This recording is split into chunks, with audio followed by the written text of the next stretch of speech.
نن د عمل میدان دی، عمل شته او حساب نشته. داسې ورځ را روانه ده، وغدن حساب ولا عمل، سبا به حسابي او بیا به عمل دی. الله وی وغدن سبا، یعنی دا قیامت داسې نږدې دی لکه سبانۍ ورځ.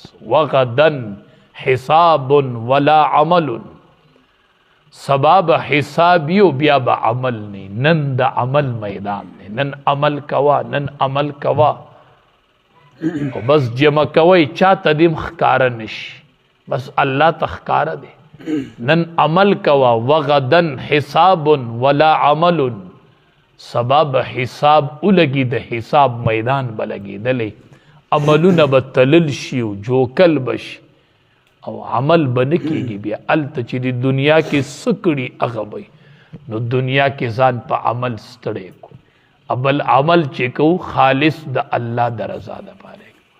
حدیث مبارک کې راځي چې کم اوه کسان چې هغه به د الله د عرش د سوري د لاندې دی کې یو هغه کس دی چې هغه په ښي لاس صدقه ورکړي، داسې صدقه ورکړي چې چپ لاس ترې نه خبر نشي. دومره پټه صدقه کس خو بل څه کوي چې داسې صدقه ورکړي چې چپ لاس ترې نه خبر، چې دومره پټه صدقه ورکړي.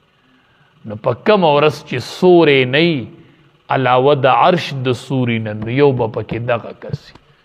نو عمل کو او خالص د الله د رضا دپاره کو، ځکه هلته به عملونه بیا تلل شي، تلل هلته به د عمل ډیروالي ته نه کتې کېږي. اجر من احسن عملا، الله نه ضایع کوي اجر د هغه چا چې هغه کړی وي ښایسته عمل. هلته به د عمل زیاتوالي ته نه شي کتل، هلته به د عمل ښایستهوالي ته کته شي.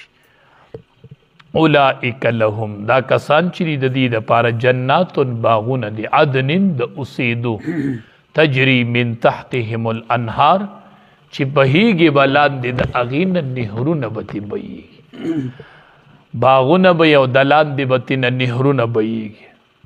یحلون فیها، او اغوستولی به شي دوی ته په هغې کې من اصاوره، باهوګان.